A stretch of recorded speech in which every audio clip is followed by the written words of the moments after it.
Town పిఎస్లో crime number 23/2023 అండి. ఇది almost all cheating, అదేవిధంగా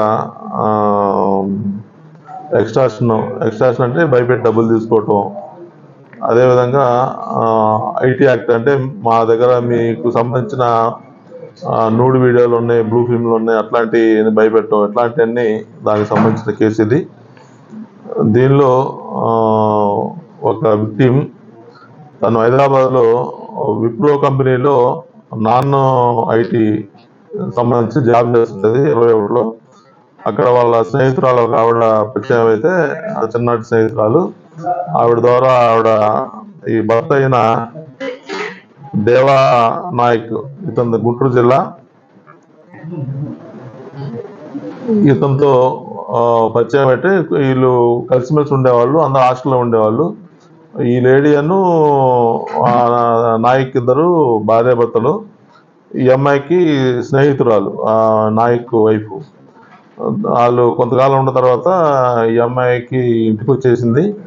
ఈ సందర్భంగా ఏంటంటే ఈ కుర్రోడు అమ్మాయి పాత ఫ్రెండే కాబట్టి ఫోన్ చేసి, నీకు సంబంధించిన కొన్ని నూడు ఫోటోలు ఉన్నాయి మా దగ్గర, అదేవిధంగా వీడియోలు ఉన్నాయి, అంటే ఇట్లా తను బాత్రూమ్కి వెళ్ళినప్పుడు తీసామని ఆ విధంగా బ్లాక్మెయిల్ చేసి అమ్మాయిని చిన్నగా భయపెట్టి ఆవిడ దగ్గర నుంచి దపదపాలుగా సుమారు 2,53,76,000 వరకు బ్యాంక్ ట్రాన్సాక్షన్స్ మరియు డైరెక్ట్గా డబ్బులు తీసుకోవటం ఫోన్పే ద్వారా తన అకౌంట్కి ట్రాన్స్ఫర్ చేసుకున్నాడు.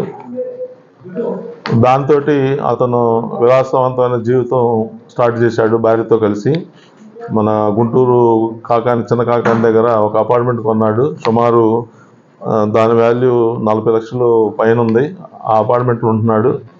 ఇంకా మిగతా డబ్బులు అయితే ఇంట్లో 75 లక్షలు ఉన్నాయి.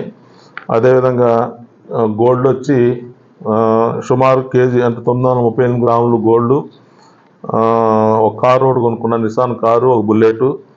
అదేవిధంగా ఇంట్లో కావాల్సిన సామాన్లు కూడా ఈ డబ్బులతోటే అతను కొనుక్కున్నాడు. అయితే ఈ క్రమంలో ఇంత కొనుక్కున్న అతను ఇంకా వీళ్ళని పాపం థ్రెట్ చేసి ఇంకా నాకు డబ్బులు కావాలి అని చెప్పి వీళ్ళని బెదిరిస్తున్నాడు. దాంతో వాళ్ళు విసిగిపోయి పోలీసు వారిని సంప్రదించి ఇన్ రైటింగ్ రిపోర్ట్ ఇస్తే నిడదవోలు ఎస్ఐ గారు పరమహంస గారు కేసు కట్టారు. కేసులో దర్యాప్తులో భాగంగా ఇది గ్రేవ్ కేసు అవటం వలన అందులో ఐటీ యాక్ట్ ఉంది. ఐటీ యాక్ట్లో ఇన్వెస్టిగేషన్ ఆఫీసర్ సిఐ గారు చేయాలి. సిఐ గారు ఫోన్ ట్రాకింగ్ అంతా తీసుకొని అతన్ని మొన్న మధ్యాహ్నం చిన్నకాకాని దగ్గర అరెస్ట్ చేశారు. అరెస్ట్ చేసి ఎంఆర్ఓ గారి ద్వారా మధ్యవర్తులు అక్కడ విఆర్ఓ అని మిగతా విఏఓ వాళ్ళని ప్రొడ్యూస్ చేసుకొని వాళ్ళ సమక్షంలో డీటెయిల్ స్టేట్మెంట్, అదేవిధంగా వీడియో కూడా రికార్డింగ్ చేయించి ఇంటికి తీసుకెళ్ళి ఇంటి దగ్గర అంతా వెరిఫై చేస్తే అతను చెప్పినట్లే ఇంట్లో 75 లక్షలు క్యాష్, గోల్డ్, అదేవిధంగా కారు, బుల్లెట్ ఇవన్నీ ఉన్నాయి. వీటన్నిటిని కూడా ఫ్లాట్ అదంతా ఉంది. వీటన్నిటి కూడా ఎస్ఐ గారు బడ్జెట్ సంవత్సరం సీజ్ చేశారు. సీజ్ చేసి నిన్న మధ్యాహ్నం ఇక్కడ కోర్టులో ప్రవేశపెట్టడం అయింది. కోర్టు వారు అతనికి జ్యుడిషియల్ రిమాండ్ విధించారు. ప్రజెంట్ జైల్లో ఉన్నాడు. ఈ సందర్భంగా ఏంటంటే యాక్చువల్గా వాడి దగ్గర వీడియోలు వేరే అమ్మాయి ఇల్లీగల్గా చేసిన ఇష్యూస్ మీద వీడియోలు ఏమి లేవు. హాస్టల్లో ఉన్నప్పుడు ఈ అమ్మాయి స్నానానికి వెళ్ళినప్పుడు ఎట్లాంటి ఫోటోలు ఉన్నాయి, వీడియోలు ఉన్నాయని చెప్పి చేసి భయపెట్టి డబ్బులు లాగాడు. ఈ సందర్భంగా మనకి ఇట్లాంటి ఎవరన్నా మనకి తెలిసిన వాళ్ళు కానీ లేకపోతే ప్రజల్లో ఎక్కడైనా సరే ఉంటే, ఎవరన్నా ఇట్లాంటి ప్రాబ్లమ్స్ ఉంటే స్టార్టింగ్లోనే పోలీసులు తెలియజేస్తే మనం కంట్రోల్ చేస్తాం, కేసు కడతాం, యాక్షన్ తీసుకుంటాం.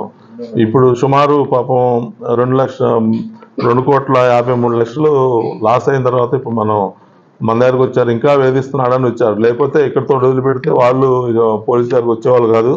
ఫర్దర్గా కూడా వేధిస్తున్నాడని చెప్పి వాళ్ళు ఇంకా లాభం లేదు, మనం ముందుకెళ్లాల్సిందని చెప్పి ధైర్యంతో మన దగ్గరకు వచ్చారు. భయపడాల్సిన అవసరం లేదు.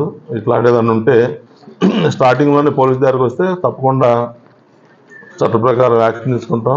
చట్ట ప్రకారంగా మనం చేయటానికి అయితే అదేవిధంగా మనం ఏదన్నా ఉన్నా కూడా ఒకవేళ బాత్రూమ్కి వెళ్ళిన ఫోటోలు అట్లాంటివి ఉన్నా కూడా మనం అట్లాంటి సీజ్ చేయొచ్చు. ప్రజెంట్ అయితే అతని ఫోన్లో కూడా మనం వెరిఫై చేసాం, నెట్లో కూడా చూసాం, ఎక్కడా కూడా అట్లాంటి వీడియోలు కూడా దొరకలేదు. కేవలం ఏంటంటే థ్రెట్ చేసి భయపెట్టి ఆ విధంగా మాయమాటలతోటి బెదిరించి డబ్బులు కాజేశారు. దీని మీద డీటెయిల్గా మనకి ఏదైతే బ్యాంక్ ట్రాన్సాక్షన్స్ ఉన్నాయి, అదే ఫోన్పే ట్రాన్సాక్షన్స్ ఉన్నాయి, ఇవన్నీ కూడా మనకి కేసు ప్రూవ్ అవుతుంది. అతనికి బ్యాక్గ్రౌండ్ కూడా ఏమీ లేదు. వాళ్ళ తల్లిదండ్రులు గుంటూరు మిర్చి యార్డ్లో డైలీ లేబరు, ఫ్యామిలీ బ్యాక్గ్రౌండ్ కూడా ఏమీ లేదు. కేవలం ఈ అమ్మాయిని బెదిరించి సంపాదించిన డబ్బులతోటే వాడు ఇల్లు కొన్నాడు, కారు కొన్నాడు, బుల్లెట్ కొన్నాడు, గోల్డ్ కొన్నాడు. వైజాగ్ బీచ్ చూడటానికి కూడా విజయవాడ నుంచి ఫ్లైట్లో వెళ్ళి బీచ్ చూసి ఒక రోజు అక్కడ స్పెండ్ చేసి మళ్ళీ వెనక్కి వచ్చారు. అంత లగ్జరీ లైఫ్ ఈ అక్రమం డబ్బుతోటి అతను ఎంజాయ్ చేస్తున్నాడు.